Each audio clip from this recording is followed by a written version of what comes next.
Olá, boa noite. Hoje começamos mais um programa do Gerir e hoje eu estou conversando com a Giovana Souza, que ela é HR da Fábrica de Aprendizes. Olha que legal, Giovana. Mais uma vez aqui nos prestigiando, nos ajudando, né? E hoje a gente vai conversar sobre um tema que é relativamente novo, né? Que é se é possível ser feliz no trabalho. É verdade, né? Então, eu vou começar fazendo algumas perguntinhas para você sobre esse tema, né? Então, o que é essa felicidade no trabalho e se realmente existe essa felicidade? Então, Jéssica, gostaria de agradecer o convite, né? Mais uma vez, é uma honra estar aqui conversando com vocês. E aí, a gente precisa primeiro fazer uma diferenciação do que é Uhum, felicidade e do que as pessoas acham que é felicidade, né? Falando aí do ambiente corporativo. Muitas vezes as pessoas acreditam que a felicidade é uma estação onde a gente chega, né? Vem dos contos de uhum, fada também, do é, Felizes para Sempre, e a gente está ressignificando tudo isso e entendendo que não é bem assim. Existem momentos, né, que nos trazem emoções positivas, mas vão existir momentos na vida também que trazem desafios, e no ambiente de trabalho é a mesma coisa. Só que o que a maioria das pessoas relaciona com felicidade quando a gente fala no trabalho, né? Salário, benefício. E aí a gente traz um questionamento, né? O salário ele te traz uma satisfação por quanto tempo? Os benefícios vão te é, trazer uma satisfação por quanto tempo? Então, eles vão te trazer sim uma satisfação, são elementos importantes, mas é uma satisfação momentânea. Daqui a pouco, se você está ganhando 1.000, daqui a pouco você quer ganhar 1.500, daqui a pouco você quer ganhar 2.000, 3.000, né? E assim sucessivamente, porque o ser humano funciona dessa maneira. E a aí, quando gente a nunca gente está fala, satisfeito, né? nunca está satisfeito. E está tudo certo, né? Eu brinco que É, se a gente se contentasse, a gente não estivesse essa motivação, a gente ainda estava lá, né? Acendendo fogo com pedrinha. com Então, é certeza. justamente por conta dessa nossa sede de querer mais que a gente chegou nesse estágio da humanidade, enfim, onde cada vez mais a tecnologia nos traz conforto. Mas pensando no trabalho, né, o que as pessoas buscam hoje em dia? A gente tem algumas questões aí das empresas, temos as startups que já nasceram millennium e temos muitas baby boomers que estão se adaptando a essas novas gerações, né? E o que as pessoas, elas não querem mais só o salário. O salário, ok, é bacana, é uma situação higiênica, a gente precisa dele para sobreviver, mas só o Sim. salário não basta. Se for um salário bom num ambiente tóxico, o quanto que as pessoas querem ficar nesse ambiente, né? Então, o que Uhum. vai causar a satisfação e a felicidade no trabalho são as emoções positivas que o trabalho vai proporcionar para nós. Um trabalho com significado, um trabalho que traz um impacto positivo para a sociedade, né? Ou para alguém. Não importa se sejam grandes pessoas ou se seja para uma pessoa, mas é isso Uhum. que vai trazer a motivação. Ter liberdade e autonomia, orgulho do resultado do seu trabalho, né? Ver que aquilo fez sentido para você e para as pessoas que impactou o seu trabalho, ter um bom relacionamento com os colegas, ter segurança psicológica nesse Então, ambiente de trabalho. aquela ideia de que a gente deve sair do quadradinho, sempre fazer, estilo o filme do Charlie Chaplin, Chato. né? Que você sempre ali apertando o parafuso, né? Não, ela começa a tomar uma outra forma. Então, as pessoas, elas buscam mesmo esse ressignificado que você acabou comentando, né? Exatamente. E aí, fazer o que gosta é um dos principais objetivos, né? É claro que no início da carreira, principalmente, às vezes você vai trazer, mesmo quando você já encontrou a profissão da tua vida, né? Isso é uma construção, pode mudar. Você pode ter 40 anos e de repente falar assim, putz, isso aqui não faz mais sentido para mim, eu quero fazer uma coisa diferente daqui para frente. Tá tudo Sim. certo, a gente sempre pode se reinventar. Eu costumo dizer que o pior que pode acontecer para uma pessoa é ela ficar muito boa naquilo que ela não gosta de fazer. Então, isso é um indício de que provavelmente ela vai ser infeliz no trabalho. Então, mesmo que não seja a profissão dos sonhos, mesmo que seja um trabalho meio que vai gerar situações para ela, recursos para ela atingir o grande sonho de carreira dela, é importante que naquele ambiente ela faça o que ela gosta, né? Isso sim vai trazer sentimentos positivos para ela com relação ao trabalho. Não sei se eu consegui explicar mais ou menos o que Conseguiu. você me perguntou. Daí ela, quando ela faz o que ela gosta, ela também se preenche de sentimentos bons e isso também traz, né, uma satisfação, né? Então você vai além do que você faz, né? E isso preenche bastante. E dando essa continuidade, né? Tem uma pergunta assim, né? Fazer o que gosta ou gostar do que faz, né? Como que a gente pode encaixar isso dentro dessa felicidade no trabalho? Uhum. Fazer o que gosta ou gostar do que faz. Eu acho que Isso. os dois caminhos chegam à felicidade do trabalho, né? Primeiro, você fazer o que gosta. Quantas pessoas têm o privilégio de fazer o que gostam, né? Não são todas as pessoas que têm esse privilégio, né, de fazer. Por exemplo, assim, eu sonho em ser médico, né? Que legal, muitas pessoas conseguem chegar a esse objetivo, mas outras pessoas não. E aí elas têm alguns sonhos alternativos, vão fazer uma outra faculdade, né? De repente não conseguiu e está tudo certo mudar, desde que faça sentido para ela. Ou, de repente, algumas pessoas resolvem fazer uma faculdade para depois ir construindo um patrimônio para poder atingir aquele sonho de fazer medicina, né? Também está tudo bem. Então, as pessoas que conseguem de primeira passar num vestibular de medicina, né, para fazer o que realmente gosta, elas são uma minoria. E todas as demais, o que vai acontecer? Vão ser infelizes? Não. Às vezes se reeditam, acham sentido em uma outra profissão, né? Fazem uma profissão de enfermagem, fazem uma outra profissão que esteja relacionada à saúde, né? E que também vai levar ao bem-estar para as pessoas. E aí vem da questão do fazer o que gosta, né? E talvez não ter dado certo aquele vestibular para medicina tenha sido a melhor coisa para aquela pessoa, porque realmente ela encontrou sentido naquilo que ela está fazendo, né? Uhum. Eu trouxe alguns Eu dados aqui. Pode lembro que eu falar. fiz vestibular para química e, tipo, não deu certo, né? Lógico. Eu agradeço por um lado, porque por mais que eu tenha feito química, mais voltada para a indústria e tal, eu me realizei fazendo engenharia. Então, eu agradeço por um lado por não ter passado, porque realmente eu me realizei fazendo engenharia e hoje sendo professora, que realmente ali no chão de fábrica você tem que ter muito jogo de cintura. Eu falei, não, eu prefiro dar aula, que para mim tá no meu dom, né? Isso. E E, aí, Jéssica, só complementando, né, claro, nesse aham. sentido, essa história, a tua história é a história de muitos de nós, né? A minha Aham. história, ela se identifica muito com a tua, porque quando eu era pequena, eu nem sabia o que era psicólogo, né? Mas é aquela palavra psicólogo, eu gostava do som da palavra, já me identificava com a palavra. Depois eu fui crescendo, fui aprendendo, mas na minha cidade não tinha, né, o curso de psicologia, ou se tinha era integral, e eu não conseguia ter recursos para fazer. Então eu fiz filosofia, né? Quando eu entrei na faculdade eu não sabia direito o que era, enfim, mas aí chegou no momento, né? Eu fiz a graduação, fiz a pós-graduação, e aí eu ia para docência, e daí nesse ano que eu terminei minha pós-graduação, iniciou um curso de psicologia na minha cidade, e eu pensei, ou eu largo meu sonho e vou para a docência, né? Vou Uhum. aprender a gostar daquilo que não era a minha zona de conforto, ou eu dou um stand-by na docência e entro no curso de psicologia. Eu já era escolhida pela psicologia, né? Então, talvez se eu tivesse me forçado a fazer alguma coisa que eu não ia ser feliz.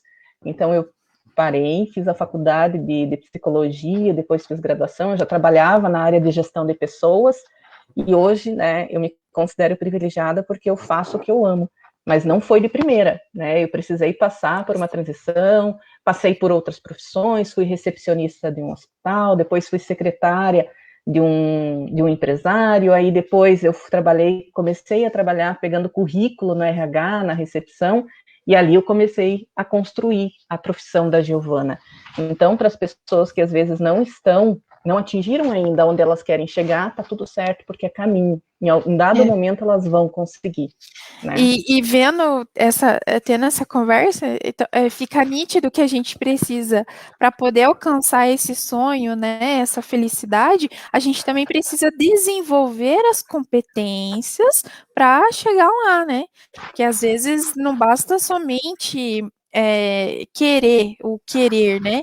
É igual você comentou, eu fui recepcionista, pegava RH, pegava currículo e tal. E aos poucos você foi, então, desenvolvendo essas competências para hoje você chegar onde né? Até a fábrica de aprendizes e tudo mais, né? Isso. E como saber se eu sou feliz no trabalho? Então, é isso a questão, né? Eu trouxe alguns dados aqui de pesquisa, uma pesquisa que saiu no Instituto IBM, foi divulgada pela revista Exame. Estou aqui, estou falando de um cenário de pandemia, né? Então, em 2020, 1 a cada 10 brasileiros deixou o emprego. Por deliberalidade própria, né? Então, de forma voluntária, 1 em cada 10 brasileiros deixou o emprego em 2020, numa época de pandemia. 31% planejaram mudar de emprego em 2021. É um número bem significativo. 29% buscam mais flexibilidade, dentre os motivos das pessoas desejarem mudar de trabalho. Sim. Principalmente devido ao home office, né? Então, nós tivemos um home office forçado e algumas empresas tinham a necessidade de controle. Só que aquela questão da produtividade versus tempo de serviço já caiu. É produtividade por entrega, né? E precisa ter essa flexibilidade. Às vezes a CLT ingessa, né? Então muitas pessoas procuraram aí possibilidade até PJ para poder trabalhar remotamente de maneira mais flexível. 26% buscam mais benefícios e suporte de bem-estar, né? A fábrica de aprendizes trabalha com acolhimento psicológico para uma empresa da região sudoeste do Paraná, e a gente percebe o quanto isso é importante para as pessoas, porque daí elas têm um ambiente neutro, né? Que não é do trabalho e não é do pessoal. Então, pautado no sigilo profissional, elas conseguem expor coisas que elas não expõem na vida pessoal e no trabalho. Então, elas têm segurança psicológica para esse momento, né? Nossa, que legal. E aí, 23% sentem que não terão progressão na carreira. E isso acontece muito com a geração Millennium, né? E com a geração Z agora.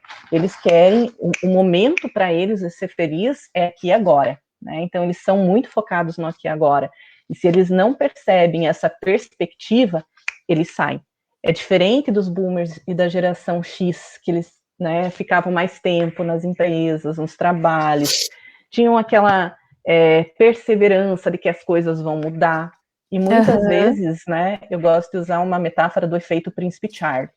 Às vezes a pessoa fica esperando mudar, como o Príncipe Charlie, esperando para ser rei, e passaram-se aí quase 70 anos, né? Eu acho que ele não vai ser, pelo jeito.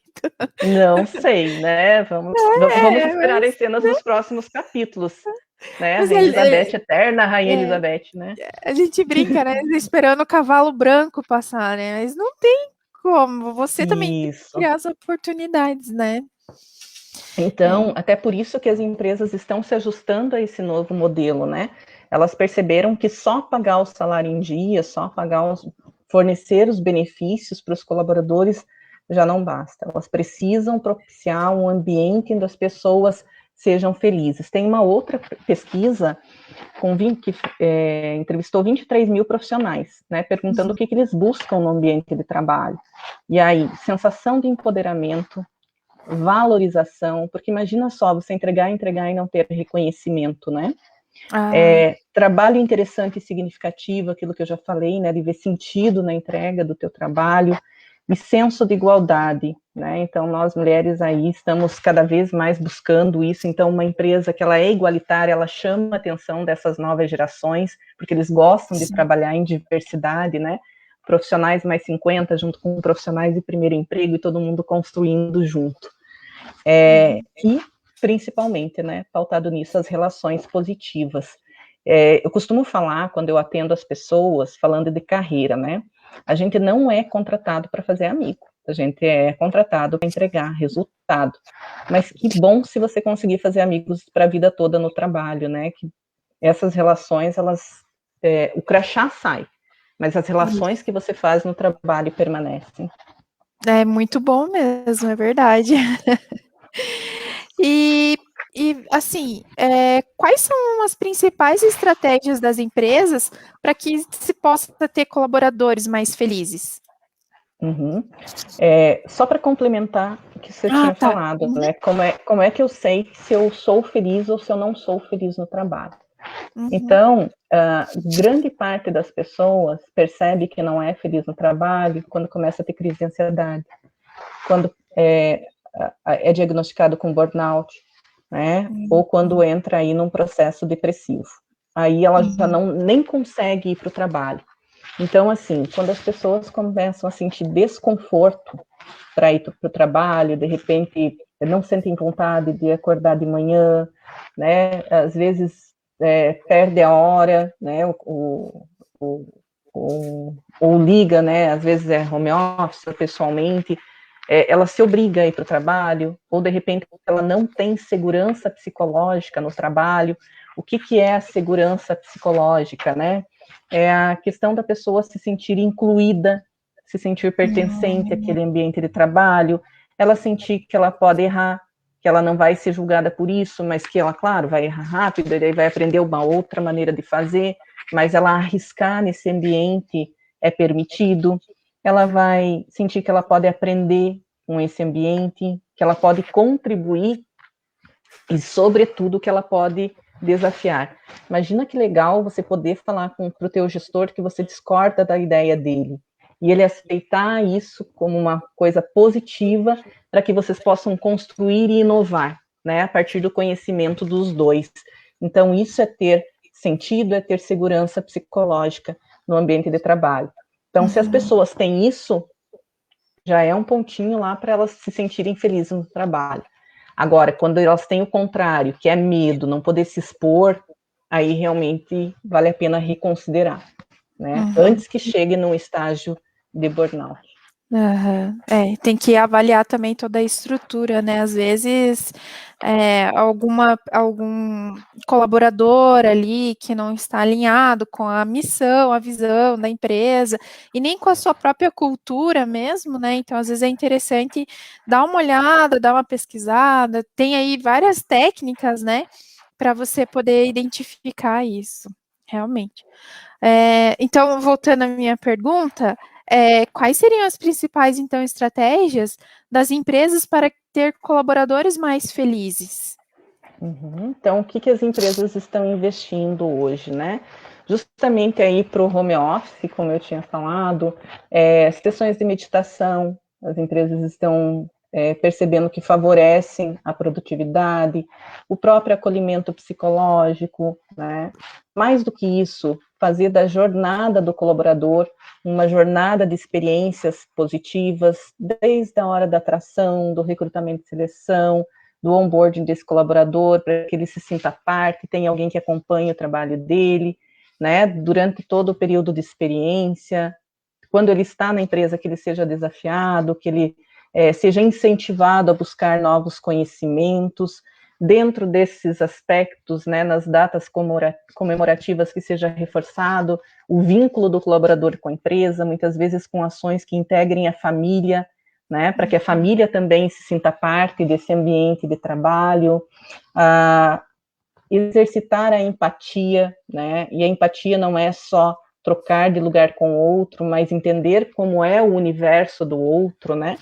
Nesse curso, eu fiz um curso recentemente, e aí nesse curso tinha uma empresa que quando o colaborador vai entrar na empresa, ele recebe, junto com a relação de documentos que ele precisa entregar, ele recebe um questionário de curiosidades, né? Ali perguntam se ele tem pet, se ele é vegano, se ele não é, se ele mora com quem, se ele é casado. E no dia do onboarding dele, no dia da integração dele, ele recebe na casa dele, naquela manhã, uma cesta. Se ele tiver um cachorro, vai a raçãozinha para o cachorro, se for gato para gato, se for peixe para peixe. Além disso, né, as comidas preferidas dele estão ali naquela cesta, as da esposa, né, se for casado, do esposo, enfim, eles respeitam muito a diversidade. Então, imagina, de entrada esse colaborador já tem, né, essa personalização da integração. É claro que a gente está falando no universo das startups, né, de repente numa indústria seja mais desafiante fazer isso, mas não é impossível. Então, guardadas as devidas proporções de cultura mesmo que você falou, de cenário, é possível sim. E aí uma das coisas que a gente percebe com relação às empresas é que as ações que realmente geram felicidade, elas não têm um custo financeiro muito alto para a empresa. Então, quanto custa um gestor falar bom dia para os seus colaboradores todos os dias e se importar de forma autêntica com essa questão? Quanto custa você ser lembrada pelo teu gestor no teu aniversário de empresa? Precisa de tempo, né? E tempo é o que a gente doa da nossa vida para as empresas, né? Para o trabalho. Então, é importante que esse tempo seja valorizado pelas empresas e que seja visto dessa forma, né? O ser humano ser visto mais do que o profissional, porque ele não é só profissional. Costumo brincar, né? Antigamente falava-se assim, deixa os problemas da casa em casa e os problemas do trabalho do trabalho. Costumo brincar. Se você quebrar o braço, você pode deixar teu braço para fora?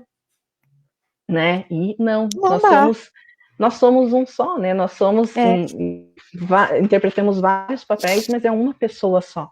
Então, esse é um grande desafio aí, né? Para que as empresas consigam ver também as pessoas dentro de toda a sua pluralidade. Nossa, muito bacana. Giovana, a gente tem umas perguntas aqui, vou passar para você, tá?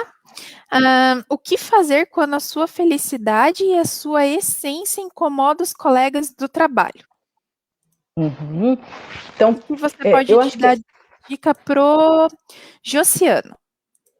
Então, Josiano, né? Primeiro, é um trabalho de autoconhecimento, né? Talvez se perguntar por que a opinião dos outros me afeta tanto. Então, quanto mais o Josiano se conhecer, menos ele vai ficar dependente da opinião externa. Agora, né? Há proporções. Se for um ambiente tóxico, em que ele não consiga se desenvolver, né? Se a empresa tiver um canal de ouvidoria, é importante que ele leve isso para esse canal de ouvidoria, né? Porque talvez isso não esteja acontecendo só com ele, esteja acontecendo com outras pessoas. Agora, se não for algo que impacte diretamente o trabalho dele e que seja só a opinião das outras pessoas, né? Eu costumo dizer assim: a única pessoa que tem direito de chegar e dar a opinião da minha vida é aquela que falar assim para mim: Giovana, sobrou R$1.000 do meu salário hoje. Eu não sei o que eu vou fazer com esse dinheiro. Você tem alguma coisa para pagar? Né, alguma conta para pagar? Até hoje não aconteceu, Jéssica. Até hoje não aconteceu, né? Eu ia falar assim: troca o boleto por opinião. Quer dar opinião na minha vida, né? Leva um boleto para pagar. Exatamente, né? Ué. Então, a gente tem uma noção do que faz, não é tão assim fora ali, né? Por exemplo, você não vai deixar um filho sem comer. Tudo bem, você pode dar bolacha, pode dar um monte de coisa, aí você não vai deixar passar fome. Então você tem uma certa noção também, né? Mas o pessoal não tá nem aí. Bora! Né? Exatamente. Então, assim, se a pessoa, né, ela vem, claro, a gente precisa também entender. Se for uma pessoa que está vindo falar alguma coisa, às vezes, por mais que seja uma coisa incômoda para mim, mas é algo para o meu crescimento e é para a minha evolução, às vezes eu preciso ter humildade de ouvir, né, e ver se isso faz sentido ou não para mim. Agora, se é algo que a única pessoa que pode falar sobre a minha vida, né, o meu desempenho, além do meu gestor, sou eu mesmo. E se, de repente, para o meu gestor e para mim está tudo certo, por que será que essas opiniões são tão importantes, né? Então, fica aí a ponderação para o Josimar, né, para ele fazer as análises dele. E também tem uma dúvida aqui bem bacana da Isabela, que ela é lá do Polo de Jundiaí. Estou no início da minha carreira, mas já tenho percebido altos níveis de estresse, mesmo trabalhando em casa. Estou em acompanhamento psicológico, recebi algumas indicações medicamentosas, mas não quero depender disso. O que você me recomenda? É complexo. Como que é o nome dela? Desculpa. Isabela. Isabela, é complexo eu falar sem eu conhecer o teu contexto, tá?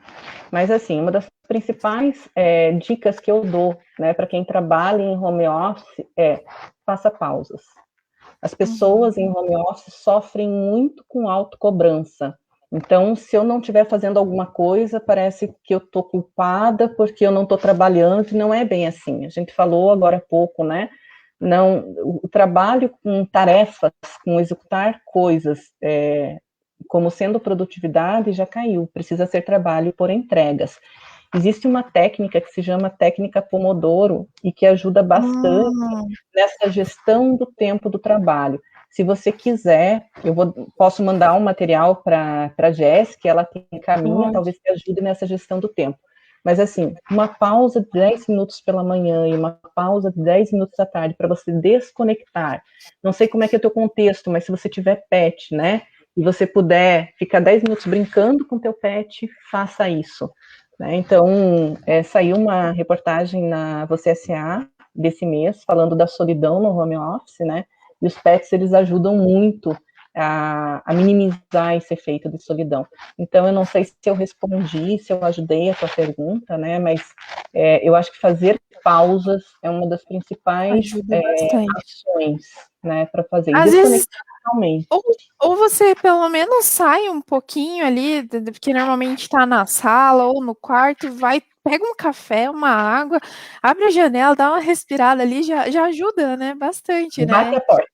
Né? Eu costumo dizer, É, bate a porta, que daí pelo menos você rompeu com aquele padrão, e aí o isso. seu cérebro descansa e você faz outra coisa. Depois de 10 minutos você retorna. Mas é Volta. claro, você precisa ter segurança psicológica para fazer isso, então alinhar isso com o seu gestor, né, é importante, porque as pausas, elas são primordiais, principalmente para o trabalho em home office.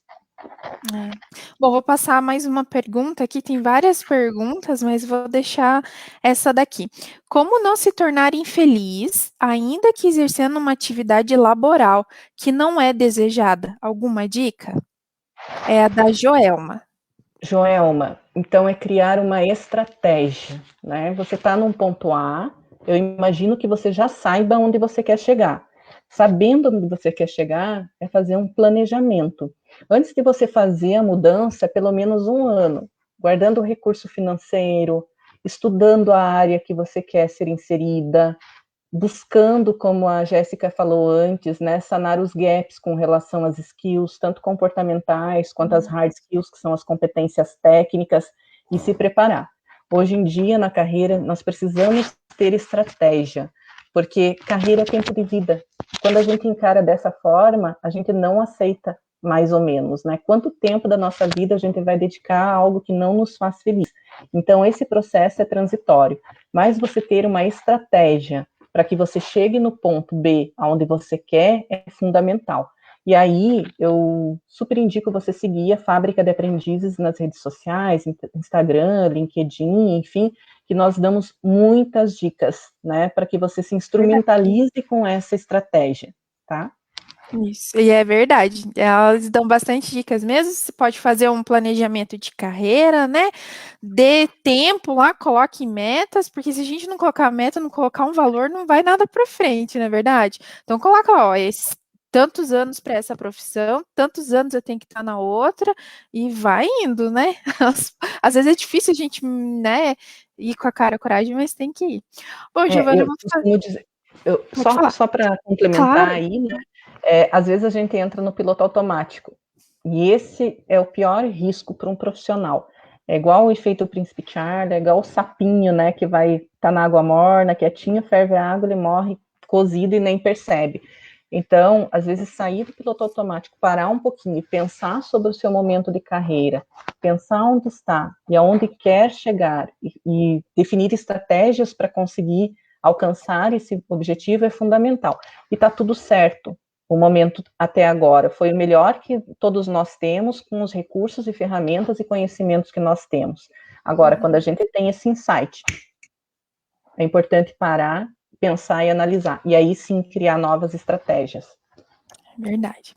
E Giovana, hoje muito se fala de CEO e tudo mais, e agora tem esse termo novo, né, que é que trata dessa felicidade no trabalho, né?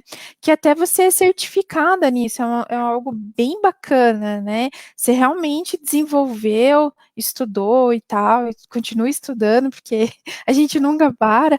Comenta um Caminho sem volta. pouquinho sobre essa nova nomenclatura, sobre a sua certificação e tudo mais. Então, o CHO, que é o Chief Happiness Officer, né, como se fosse um diretor da felicidade. Costumo dizer que é o embaixador da felicidade. É a pessoa que levanta a bandeira da felicidade dentro das empresas. Esse profissional, ele é responsável por toda a jornada do colaborador dentro da empresa no que trata de felicidade. É diferente de uma pesquisa de satisfação, né, porque a satisfação, ela vai atender a alguns pontos. O sentimento de felicidade no trabalho são outros pontos.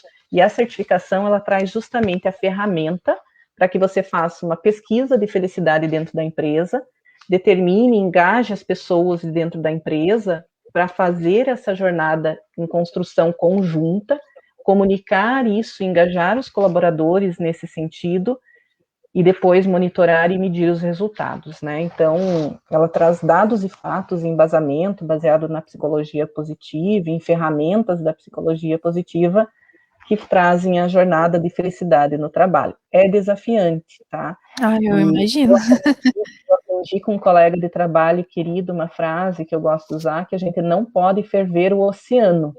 Então, é um passo de cada vez, né? E às vezes as pessoas falam assim, eu quero ser feliz no trabalho, então vamos fazer uma costelada todo dia, né? Não é assim que funciona, né? Mas às vezes, se começar com aquele bom dia, com o reconhecimento de um colega, você poder ter essa segurança psicológica no trabalho, já é um grande passo aí para ser feliz no trabalho.